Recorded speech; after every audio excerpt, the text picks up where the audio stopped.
I mean, we started with the crowdfunding, right? So when I started the crowdfunding, I basically had done all the programming myself and had some friends help out on some assets and art, and a few other people help out. So from the beginning of October 2012 to now, we've essentially had to build up. So we now have 3 internal studios, one here in LA, one in Austin, Texas, one in Manchester.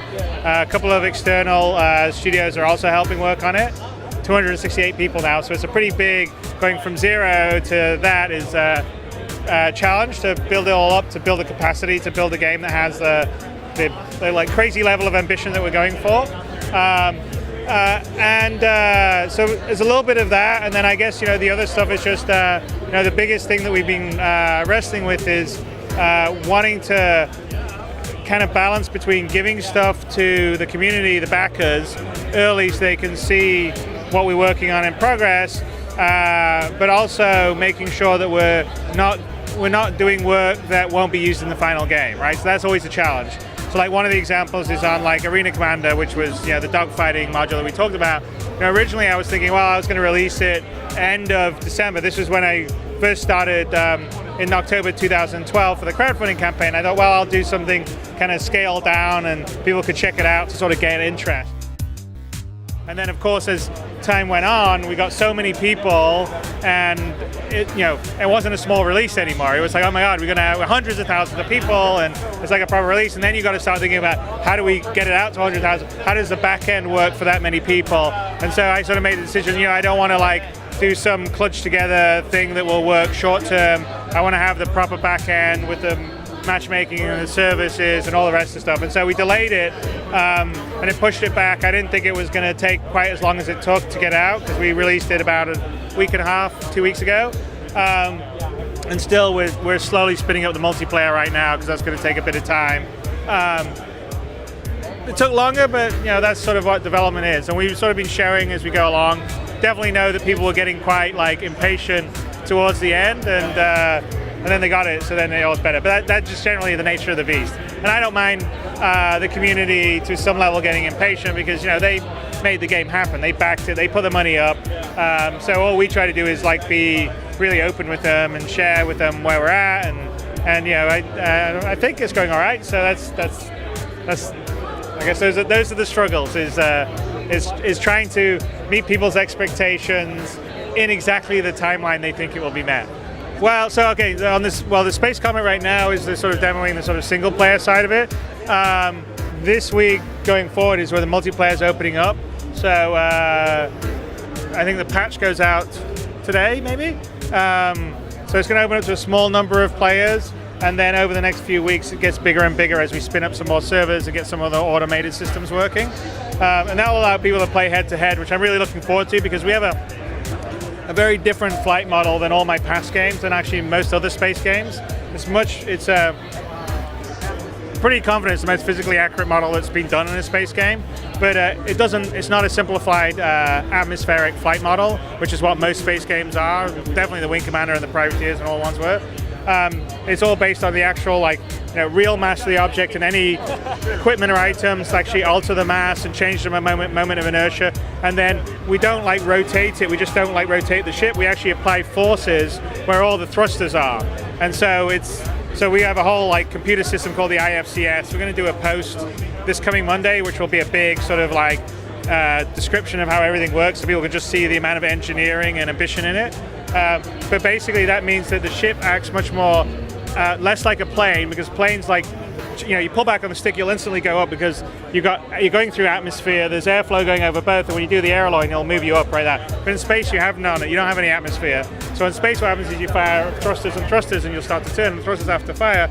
But of course if you want to change you start to accelerate this way because you're applying force. If you want to stop, then you've got to fight force the other way. So there's inertia involved. So if you look at when you're flying around, you'll see that there's kind of inertia to flying. So you've got to get used to flying a ship like that, because it's different than flying more like a plane, because they don't have as much inertia in a plane. But when you get to master it, and there's lots of different dials and knobs that you can turn off and on to do that, it's actually pretty satisfying. It's more like being a really good car driver, like a race driver, and you can turn off traction control and do power slides into a turn to go faster. And so I'm looking forward to the multiplayer aspect of the dogfighting because I want to see people start to use all those different tricks in the combat, because there's a lot more stuff that you can do. Because like in the old Wing Commander model, you basically could only just specify like, okay, how fast I roll and I pitch and I yaw and how fast I accelerate. And so basically what happened, you have the ships the same. You're just being a turning battle. You can never get on each other's tail. Now, if you had like proper atmospheric dogfighting, then you have like kinetic energy the higher up you are, but in space you don't have that. So it's actually a real problem if you're using an atmospheric model for head-to-head multiplayer. It just tends to be boring turning battles. So the idea with a much more sophisticated system is, you can do things like turn off the G limiter, so it allows you to like turn more, and the system's not overriding you, but then you can risk blacking out. So like I could be on someone's tail, he turns that off, he starts to do that. Unless I react to it quickly, he's going to suddenly have an advantage to get on my tail. And so there's a lot of like these different things in the flight model that we allow that will allow you to sort of have that kind of it's sort of like thrust counter thrust. It's sort of like rock paper scissors. It's like someone does a maneuver, you need to counter it. He's on G safe. If he turns G safe off right now and starts pitching too much or going down, he'll get blackout or red out. So what happens? Yeah, exactly. So like sometimes if you're in a combat, you would like necessarily turn it off to give yourself an edge, but you risk if you push it too far, you'll black out.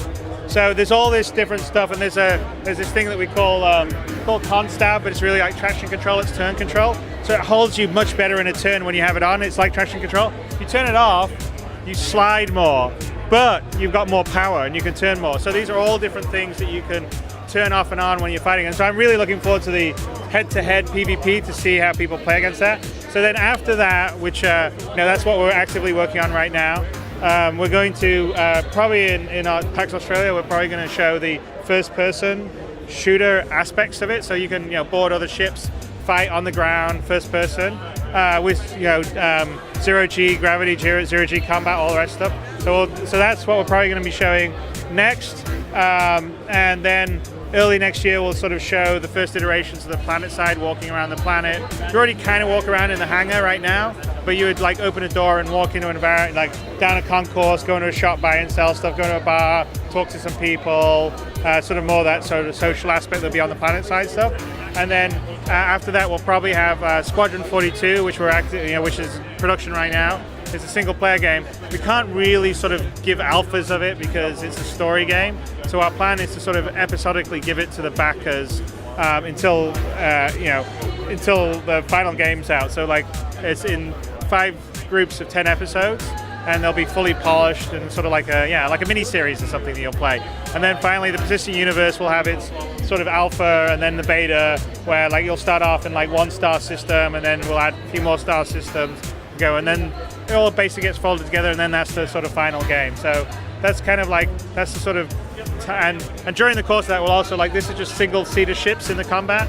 So Arena Commander 2.0 is the multi-cruise ships, the ones that you can like walk around, like the Constellation or the bigger ones, and get into a gunner turret and do all the rest of stuff. So that's in progress too. So that's all this stuff is sort of rolling out over the next 18 months to 2 years, and it's a lot of work. We have someone that's an aeronautical engineer that has also got a background in sort of mechanical engineering and physics. On our AI team, we've actually got an astrophysicist and a bunch. So we wrote it. We spent a long time. This whole flight and physics system, I would say, is like 8-9 months of like pretty hardcore development, and it still got polishing, like on the control interface. Because basically the way it works is, it's all these thrusters fire to do stuff. And so it's impossible for a human being to control 8 thrusters all at the same time. So there's always a computer in the middle that's doing it, like kind of like a fly-by-wire system in a plane, and it takes your input and translate it in these different modes. It basically is telling that system, well, in this mode don't do this, and this mode do that. And so we're still in the process of fine-tuning some of that and maybe adding some more functionality to it just to give more options. But because the fundamental system is all physically correct, like a wing blows off and your center of mass changes, the ship will handle differently. And also, even if you had the same engines, if you had a more compact ship, right, even with the same mass, and you had a bigger ship, same mass, same engines, they would handle differently. And that's kind of one of the reasons to do a system like this, is because we've got a game that has everything from really small ships to really big ships, like kilometer long with big crews on. And so you kind of need them to handle differently. Like in a car, you can have a car that has the same horsepower engine, but if the engine's in the front or the rear, it'll drive differently, it'll handle differently. And so I really wanted to have that fidelity in the flight model because it will make the game better with all the different kinds of ships. They all have distinct personalities, and if you play Arena Commander, the three basic ships you can fly, the Aurora, the 300i, and the Hornet, all have slightly different feeling when you fly them, which is cool because normally you would just make something turn faster or slower, accelerate faster or slower, and in this case, it has much more nuance than that.